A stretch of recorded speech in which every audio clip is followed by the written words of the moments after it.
Shalom bagi kita semuanya, firman Tuhan untuk kita hari ini dari Yeremia pasal 43. Ketika Yeremia selesai mengatakan kepada seluruh rakyat segala firman Tuhan Allah mereka yang disuruh Tuhan Allah mereka disampaikannya kepada mereka, yaitu segala firman yang tersebut di atas. Maka berkatalah Azaria bin Hosaya dan Yohanan bin Kareah serta semua orang congkak itu kepada Yeremia, "Engkau berkata bohong. Tuhan Allah kita tidak mengutus engkau untuk berkata, 'Janganlah pergi ke Mesir untuk tinggal sebagai orang asing di sana.' Tetapi Baruk bin Neria menghasut engkau terhadap kami dengan maksud untuk menyerahkan kami ke dalam tangan orang-orang Kasdim, supaya mereka membunuh kami dan mengangkut kami ke dalam pembuangan ke Babel." Demikianlah Yohanan bin Kareah dan semua perwira tentara serta seluruh rakyat tidak mau mendengarkan suara Tuhan untuk tinggal di tanah Yehuda. Lalu Yohanan bin Kareah dan semua perwira tentara itu mengumpulkan seluruh sisa Yehuda, yakni semua orang yang telah kembali dari antara segala bangsa, kemana mereka telah berserak-serak untuk menetap di tanah Yehuda. Laki-laki, perempuan, anak-anak, putri-putri raja, dan setiap orang yang telah dibiarkan Nebuzaradan, kepala pasukan pengawal, pada Gedalia bin Ahikam bin Safan, juga Nabi Yeremia dan Baruk bin Neria. Lalu mereka pergi ke tanah Mesir, sebab mereka tidak mau mendengarkan suara Tuhan. Maka sampailah mereka di Tahpanhes. Kemudian datanglah firman Tuhan kepada Yeremia di Tahpanhes, bunyinya, "Ambillah di tanganmu batu-batu besar, dan sembunyikanlah itu di tanah liat, dekat pintu masuk istana Firaun di Tahpanhes, di hadapan mata orang-orang Yehuda itu. Lalu katakanlah kepada mereka, beginilah firman Tuhan semesta alam, Allah Israel. Sesungguhnya aku mengutus orang untuk menjemput Nebukadnezar, Raja Babel, hambaku itu, supaya ia mendirikan tahtanya di atas batu-batu yang telah kusuruh sembunyikan ini, dan membentangkan permadani kebesarannya di atasnya.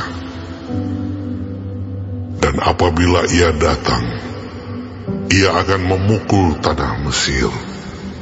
Yang kemaut, kemautlah. Yang ketawanan, ketawananlah. Yang kepedang, kepedanglah. Ia akan menyalakan api di kuil-kuil para allah Mesir, dan akan membakar atau mengangkutnya sebagai tawanan. Dan ia akan membersihkan tanah Mesir dari kutu-kutu, seperti seorang gembala membersihkan pakaiannya dari kutu-kutu.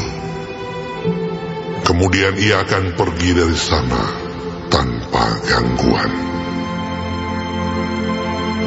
Ia akan memecahkan tugu-tugu berhala Bet-Shemesh yang ada di Mesir, dan akan menghanguskan kuil para allah Mesir itu dengan api.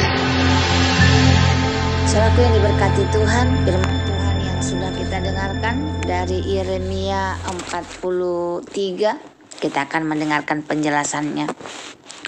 Ketika Yeremia menyampaikan firman Tuhan, para pemimpin seperti Azaria dan Yohanan bin Kareah menolak percaya dan menuduh Yeremia dipengaruhi oleh Baruk untuk menyerahkan mereka kepada Raja Babel.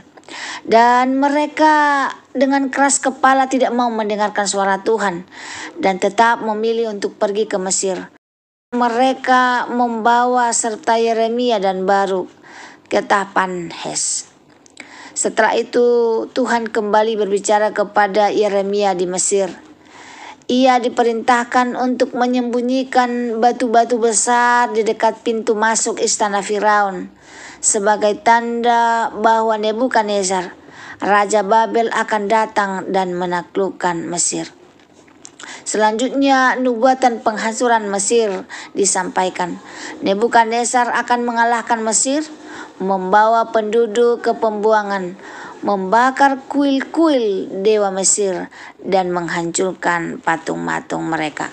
Renungan dan aplikasi yang boleh kita dapatkan dari firman Tuhan yang kita baca hari ini adalah yang pertama, ketidaktaatan membawa kehancuran. Orang-orang Yehuda memilih untuk mengikuti kehendak mereka sendiri daripada menaati firman Tuhan. Hal ini menunjukkan bahwa keras kepala dalam menolak firman Tuhan bisa membawa kehancuran, bukan perlindungan. Lalu yang kedua, kepercayaan yang salah. Mereka lebih percaya kepada rencana mereka sendiri daripada janji Tuhan.